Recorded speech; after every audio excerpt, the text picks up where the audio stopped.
मनोहर गरीब छात्र था। उसकी मां नहीं थी। वो अपने पिता सुरेश के साथ रहता था। सुरेश बूट पॉलिश का काम करता था, जिससे दोनों बाप बेटे का गुजारा किसी तरह से होता था। गरीब होने के कारण स्कूल में भी सभी मनोहर का बहुत मजाक बनाते थे, लेकिन किसी को भी मनोहर की सच्चाई का पता नहीं था। सुबह हो गई, लेकिन मनोहर अब भी सो रहा था। मनोहर बेटे, आज तुम्हें स्कूल नहीं जाना है क्या? तू सो क्यों रहा है? नहीं पिताजी, मैं अब स्कूल नहीं जाऊंगा। लेकिन तू स्कूल क्यों नहीं जाना चाहता है? बेटे, तू पढ़ लिख जाएगा तो हमारी गरीबी दूर हो जाएगी। चल जल्दी से तैयार हो जा। नहीं पिताजी, मैंने कहा ना, मैं अब स्कूल नहीं जाऊंगा। ये कैसी जिद है मनोहर? तू स्कूल नहीं जाएगा तो मैं भी काम पर नहीं जाऊंगा। ये जिद नहीं है पिताजी। फिर क्या बात है? आपने 3 महीने से स्कूल की फीस नहीं भरी। कल टीचर ने कहा कि जब तक मैं फीस नहीं भर देता मुझे स्कूल आने की कोई जरूरत नहीं है।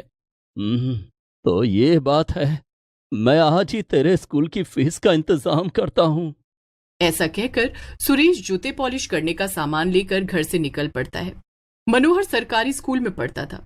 100 रुपए के हिसाब से 3 महीने की फीस 300 रुपए बनती थी। इतने पैसे एक दिन में कमा पाना सुरेश के लिए नामुमकिन था। एक दिन में मुश्किल से 100 रुपए कमा पाता हूँ, जो खाने पीने में खर्च हो जाते हैं। मैं 300 रुपए कहाँ से लाऊंगा? लेकिन मैंने मनोहर से वादा किया है, मैं किसी भी तरह से पैसों का इंतजाम करूंगा। मेरा मनोहर पढ़ लिख जाएगा तो बड़ा बाबू बनेगा। ये सोचता हुआ सुरेश शहर के सबसे बड़े चौराहे पर जा पहुंचा, जहां वो रोज सड़क के किनारे बैठकर लोगों के जूते पॉलिश किया करता था। सुरेश वहां अपना काम शुरू कर देता है, लेकिन वो बेहद चिंता में था। एक सेठ रोज सुरेश से अपने जूतों पर पॉलिश करवाने वहां आया करता। वो उस दिन भी आया। सुरेश! सेठ की आवाज सुनते ही सुरेश हड़बड़ा गया। जी सेठ जी। सेठ ने अपने पैर सुरेश के सामने कर दिए। सुरेश उनके जूतों पर पॉलिश करने लगा। क्या बात है? आज तेरा काम में मन नहीं लग रहा? नहीं सेठ जी, ऐसी बात नहीं है। सुरेश ने सेठ को अपनी चिंता का कारण बताया। तो ये बात है। एला 300 रुपए और अपने बेटे की स्कूल की फीस भर दो। नहीं सेठ जी, मैं ये पैसे नहीं ले सकता। क्यों नहीं ले सकते? इतने पैसे मैं कैसे चुका पाऊंगा? इसमें चिंता की क्या बात है? इन पैसों के बदले में तुम रोज मेरी गाड़ी भी साफ कर देना। ठीक है सेठ जी, आपका बहुत बहुत धन्यवाद। सुरेश खुशी खुशी वो पैसे लाकर मनोहर को देता है। मनोहर बेटा, ये ले पैसे। कल स्कूल जाना और अपनी स्कूल की फीस भर देना। ठीक है पिताजी। दूसरे दिन मनोहर स्कूल जाता है और टीचर को फीस देता है। इस बार तुम्हें माफ कर रही हूँ मनोहर, लेकिन अगली बार तुमने फीस भरने में देरी की तो स्कूल से तुम्हारा नाम काट दूंगी। जी मैडम। मनोहर चुपचाप अपनी सीट पर बैठ जाता है, लेकिन क्लास के दूसरे बच्चे उसका मजाक उड़ाने लगते हैं। ये पैसे कहाँ से लाया मनोहर? कहीं से चोरी की है या उधार मांग कर लाया है? नहीं नहीं, किसी से भीख मांग कर लाया होगा। ऐसा कहकर बच्चे हंसने लगते हैं। मनोहर रुआंसा हो जाता है, लेकिन किसी से कुछ नहीं कहता। मनोहर को रोता देख क्लास टीचर कहती है, क्या बात है मनोहर, तुम रो क्यों रहे हो? मनोहर टीचर को बताता है कि बच्चे किस तरह से उसका मजाक उड़ा रहे हैं। तुम इतनी देर से फीस भरोगे तो सब यही कहेंगे, अगली बार से समय पर फीस भरना। बेचारा मनोहर टीचर को कुछ नहीं कह पाता है। कुछ दिन तक सब कुछ यूं ही चलता रहा, लेकिन अचानक एक दिन सुरेश की तबीयत बिगड़ गई। सुबह वो बिस्तर से नहीं उठा। बाबा, बाबा, क्या बात है? आज काम पर नहीं जाना क्या? मनोहर बेटा, आज मेरी तबीयत ठीक नहीं है, तू स्कूल चला जा। मनोहर ने देखा कि सुरेश को तेज बुखार था। वो अपने बाबा को बुखार की दवा खिलाकर स्कूल चला गया। कुछ दिन बीत गए, लेकिन सुरेश की तबीयत में सुधार नहीं हुआ, बल्कि उसकी तबीयत और बिगड़ गई। वो बहुत दिनों से काम पर नहीं गया था।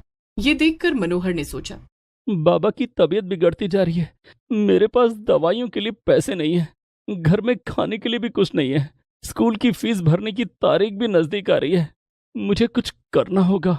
ऐसा सोचकर वो घर की जिम्मेदारी अपने नन्हे कंधों पर ले लेता है। दूसरे दिन स्कूल जाने से पहले उसने अपने स्कूल बैग में किताबों के साथ बूट पॉलिश का सामान रख लिया और स्कूल चला गया। स्कूल में, मनोहर, मैं बहुत दिन से देख रही हूँ तुम्हारे कपड़े कितने गंदे हो गए। लगता है तुमने इन्हें बहुत दिनों से नहीं धोया है। तुम्हारे जूते भी पुराने हो गए हैं, मोजे फट गए हैं। अगर ऐसे ही आलस और गंदगी में रहना है तो कल से स्कूल आने की कोई जरूरत नहीं है। तुम्हारी वजह से दूसरे बच्चों पर बुरा असर पड़ रहा है। लेकिन टीचर। चुप रहो, मैं कुछ नहीं सुनना चाहती। टीचर की डांट सुनकर मनोहर चुप हो जाता है। क्लास खत्म होने के बाद जब टीचर क्लास से बाहर चली जाती हैं, तब क्लास के दूसरे बच्चे मनोहर का मजाक उड़ाने लगते हैं। देखो देखो, इसकी तो स्कूल बैग भी फटी हुई है। बच्चों ने मनोहर का स्कूल बैग छीन लिया और खोलकर देखने लगे। उसमें उन्हें बूट पॉलिश का सामान मिल जाता है। यह तो बूट पॉलिश का सामान है। चल, हमारा जूता चमका। नहीं नहीं, मैं जूता चमकाने के लिए स्कूल नहीं आता। बाहर जाकर दूसरों के जूते चमकाएगा तो हमारे भी चमका दे, नहीं तो टीचर से तेरी शिकायत कर देंगे। मनोहर को मजबूरी में क्लास के बच्चों के जूते पॉलिश करने पड़ते हैं। वो एक एक करके सब बच्चों के जूतों में पॉलिश करने लगता है और खुद को अपमानित महसूस करता है। स्कूल की छुट्टी के बाद वो शहर के उसी चौराहे पर आ जाता है जहां सुरेश बूट पॉलिश किया करता था। वो वहां बैठकर लोगों के जूतों में पॉलिश करने लगता है। उस दिन उसने कुछ पैसे कमाए, जिससे उसने खाने का सामान और बाबा के लिए दवाई खरीदी। रात में जब वो घर लौटा, मनोहर बेटे, आज तूने स्कूल से आने में बहुत देर कर दी। बाबा, आज मैं स्कूल के बाद बूट पॉलिश का काम करने गया था। क्या मेरी जगह तू काम पर गया था? हाँ बाबा, लेकिन आप चिंता मत करो, मैं अपनी पढ़ाई भी अच्छे से करूंगा। मनोहर अपने बाबा को खाना खिलाकर दवाई खिलाता है और पढ़ने बैठ जाता है। वो रोज स्कूल की छुट्टी के बाद उसी जगह पर जाकर बूट पॉलिश का काम करता, लेकिन इससे उसकी जरूरतें पूरी नहीं हो रही थी। वो सुरेश का ठीक से इलाज भी नहीं करा पा रहा था। सुरेश की तबीयत ज्यादा बिगड़ गई थी। इधर स्कूल की फीस न भर पाने के कारण स्कूल से उसका नाम काट दिया गया। मनोहर, तुम्हें आखिरी मौका दिया गया, लेकिन तुमने स्कूल की फीस नहीं भरी, इसलिए स्कूल से तुम्हारा नाम काट दिया गया है। तभी एक बच्चे ने कहा, मैडम, ये स्कूल की फीस कैसे भरेगा? ये तो बूट पॉलिश का काम करता है, बहुत गरीब है। बूट पॉलिश का काम करना बुरी बात नहीं है, लेकिन स्कूल की फीस सबको भरनी है। जो बच्चा समय पर स्कूल की फीस नहीं भरेगा, मनोहर की तरह उसका नाम भी स्कूल से काट दिया जाएगा।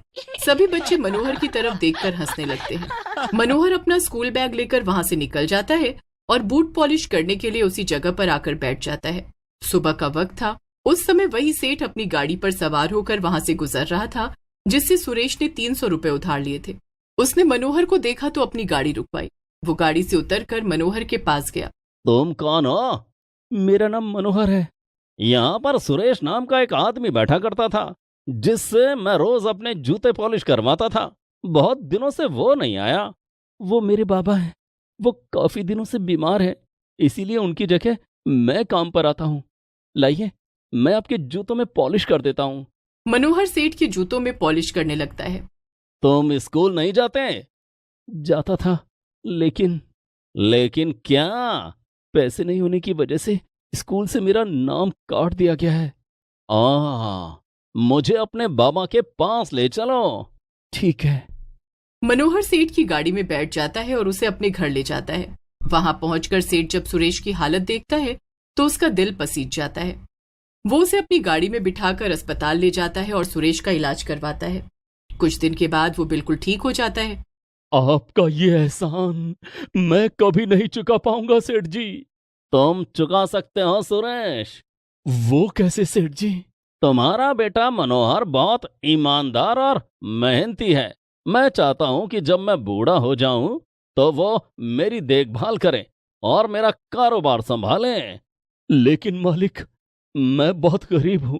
मनोहर को ठीक से पढ़ा नहीं पा रहा हूं। स्कूल से उसका नाम काट दिया गया है। भला एक अनपढ़ लड़का आपके इतने बड़े कारोबार की देखभाल कैसे करेगा? उसकी चिंता तुम मत करो। मैं मनोहर की पढ़ाई की जिम्मेदारी लेता हूं। उसे खूब पढ़ाऊंगा और तुम लोगों के रहने खाने का भी इंतजाम कर दूंगा। आपका बहुत बहुत धन्यवाद सेठ जी। वक्त हमेशा एक सा नहीं रहता, कभी भी बदल सकता है। मनोहर के साथ भी यही हुआ। दूसरे ही दिन सेठ जी ने मनोहर का नाम शहर के सबसे बड़े स्कूल में लिखवा दिया। अब सेठ की गाड़ी रोज मनोहर को स्कूल पहुंचाती। मनोहर के पुराने साथी उसे गाड़ी में बैठकर सबसे महंगे स्कूल में जाते देखकर हैरान होते। वो मनोहर की तरफ दोस्ती का हाथ बढ़ाना चाहते थे, लेकिन अपने बुरे कर्मों की वजह से ऐसा कर नहीं पाते थे। नए स्कूल में मनोहर ने खूब मन लगाकर पढ़ाई की और बड़े होकर सेठ का कारोबार संभालने लगा। मनोहर और सुरेश अब शहर के दौलतमंदों में गिने जाने लगे थे।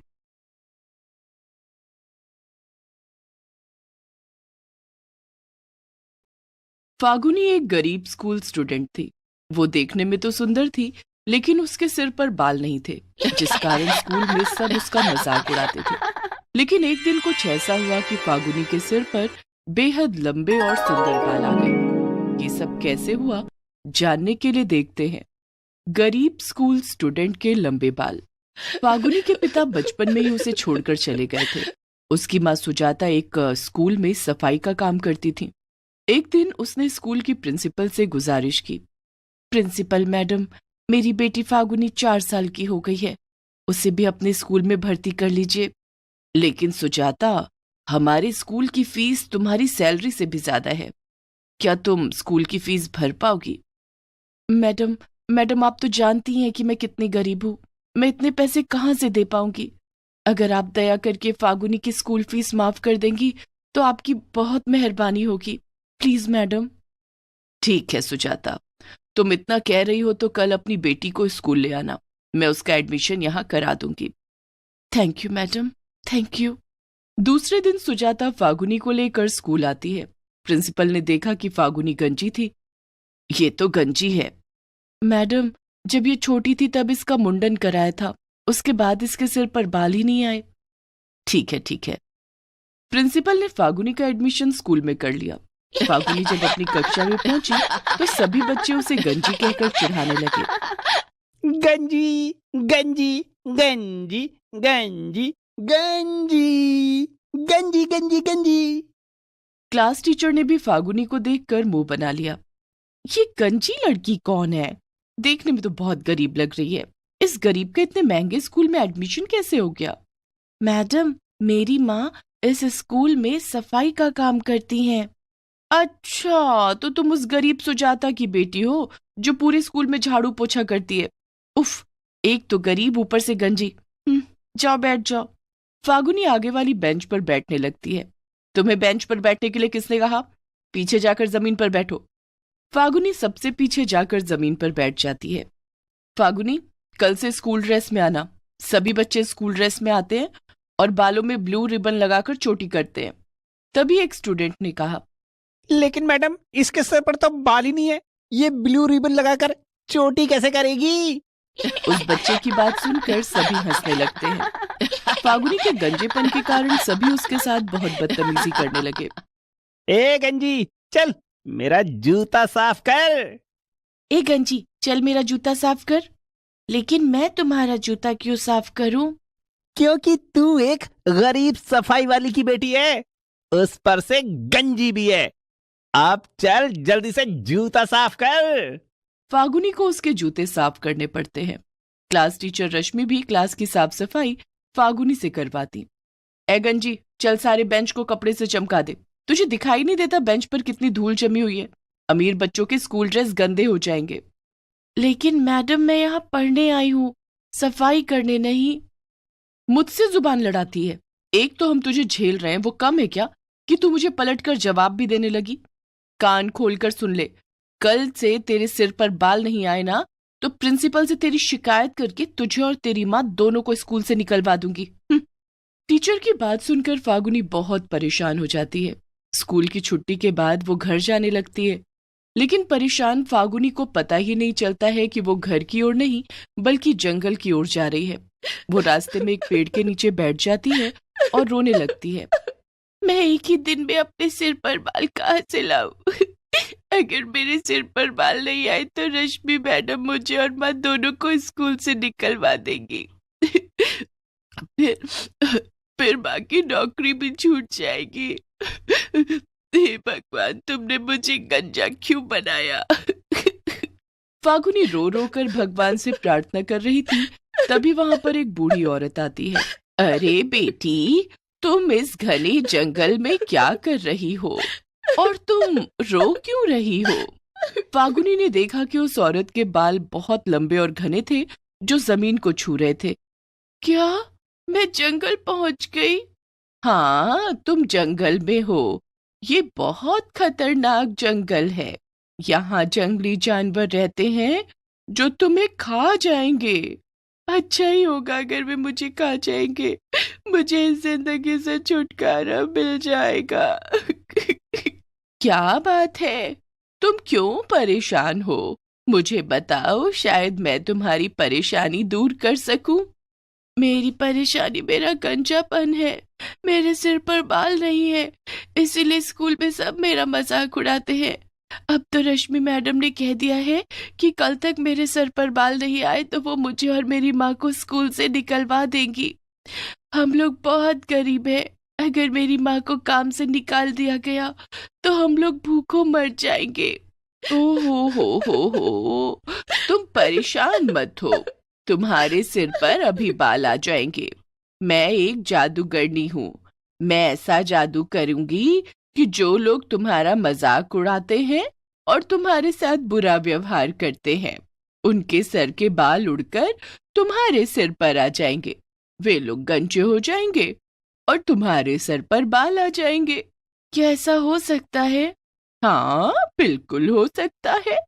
इसके बाद बूढ़ी जादूगरनी ने अपनी आंखें बंद करके कुछ मंत्र पढ़े और फागुनी के सर पर एक फूंक मारा, जिसके बाद रश्मि मैडम और उन सभी स्कूली बच्चों के सर से उनके बाल उड़ने लगे और वे सभी आकर फागुनी के सर पर लग गए। एक साथ इतने सारे लोगों के बाल लगने के कारण फागुनी के सर पर अचानक बहुत ही लंबे और घने बाल उग गए।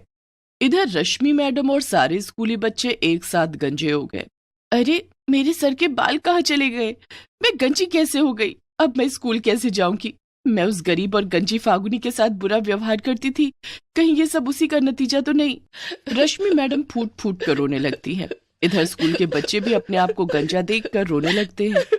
दूसरे दिन फागुनी स्कूल पहुंची तो सबने देखा कि उसके सर पर बहुत लंबे बाल थे। रश्मि मैडम और बच्चों के सर पर बाल नहीं थे। फागुनी के सर पर अचानक इतने लंबे बाल देखकर सबको बहुत हैरानी हुई।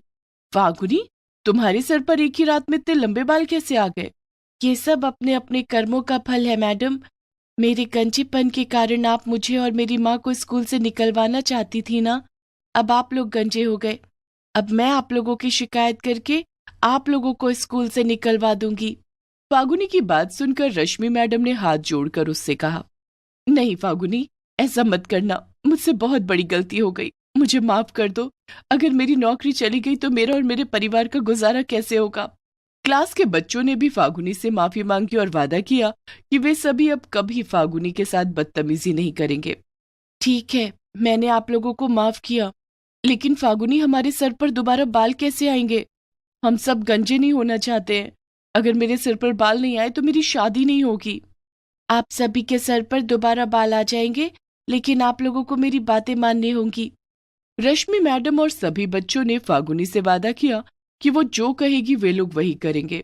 ठीक है, तो सबसे पहले रश्मि मैडम, आप पूरी क्लास की बेंच को कपड़े से चमकाएंगी। उसके बाद आप मेरे बालों में कंघी करके उसकी चोटी बनाएंगी और उसमें ब्लू रिबन लगाएंगी और बाकी बच्चे क्लासरूम में झाड़ू लगाएंगे। फागुनी के इतना कहते ही सब अपने अपने काम में लग गए। रश्मि मैडम ने सबसे पहले सारे बेंच को कपड़ों से साफ किया।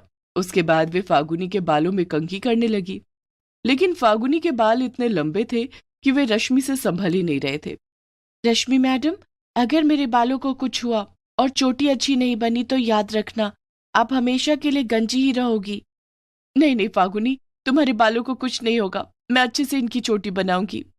रश्मि मैडम मन ही मन सोचती हैं, फागुनी के बाल इतने लंबे हैं कि मुझसे संभल ही नहीं रहे, लेकिन मुझे कैसे भी करके इसकी चोटी बनानी ही पड़ेगी। रश्मि मैडम ने घंटों मेहनत करके फागुनी के बालों में कंघी की और उसकी चोटी बनाई, लेकिन उसमें ब्लू रिबन लगाना भूल गई। देखो फागुनी, तुम्हारे बालों की चोटी बन गई है। फागुनी ने आईने में अपनी चोटी देखी और गुस्से में कहा, ये तुमने कैसी चोटी बनाई है? इसमें ब्लू रिबन तो लगाया ही नहीं, अब तुम्हें पूरी जिंदगी गंजा रहना पड़ेगा। रश्मि मैडम रोने लगी। नहीं फागुनी, ऐसा मत करो, मुझे माफ कर दो। अब समझ में आया कि किसी के गंजेपन को लेकर उसको परेशान करना कितनी बुरी बात है। रश्मि मैडम, आप आज अपने गंजेपन के कारण रो रही हो। आपने कभी सोचा कि जब आप और क्लास के सभी बच्चे मेरी गरीबी और गंजेपन के कारण मुझे सताते थे, तब मुझ पर क्या गुजरती होगी? हम सब समझ गए हैं, अब आगे से ऐसा कभी नहीं होगा। क्लास के सभी बच्चे फागुनी से कहते हैं, फागुनी, अब से ऐसा नहीं होगा। हम किसी गंजे का मजाक नहीं उड़ाएंगे और ना उसे परेशान करेंगे। ठीक है, कल तक तुम सबके बाल वापस आ जाएंगे। उस दिन स्कूल की छुट्टी होने के बाद फागुनी जंगल में उसी जगह पर जाती है और बूढ़ी जादूगरनी को याद करती है। तभी बूढ़ी जादूगरनी वहां आ जाती है। क्या बात है फागुनी, तुमने मुझे क्यों बुलाया? मैं चाहती हूँ कि उन सभी के सर पर बाल वापस आ जाएं जिन्हें आपने गंजा किया था, लेकिन मेरे सर के बाल ऐसे ही लंबे और घने रहें। ठीक है फागुनी, ऐसा ही होगा। बूढ़ी जादूगरनी ने कुछ मंत्र पढ़े, जिसके बाद रश्मि मैडम और क्लास के सभी बच्चों के सर पर बाल वापस आ गए और फागुनी के बाल वैसे ही लंबे और घने थे। उस दिन के बाद से किसी ने भी फागुनी को परेशान नहीं किया। Please subscribe this channel.